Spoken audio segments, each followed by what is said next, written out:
हा विशाल समुद्र, समोर पसरलेला निळा रंग आणि हळूहळू पुढे सरकणारी ही बोट जणू आयुष्याच्या गडबडीतून आपल्याला थोडा वेळ दूर शांततेकडे घेऊन चालली आहे. लाटांचा सतत ऐकू येणारा आवाज, वाऱ्याची थंड झुळ आणि मनातला गोंधळ हळूहळू विरघळायला लागतो.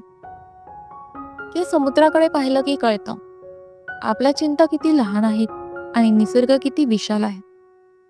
कधी कधी आयुष्यात उत्तर शोधायची गरज नसते, फक्त अशा क्षणात स्वतःला हरून घ्यायचं असतं. ही बोट पुढे जात राहते आणि मन मागचं सगळं हळूच सोडून देतं.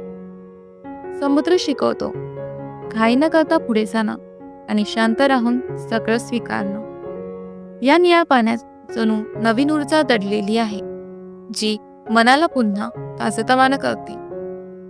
थोडा वेळ फक्त आपण, ही बोट आणि हा अंतहीन समुद्र, अशा क्षणातच खरी शांतता सापडते.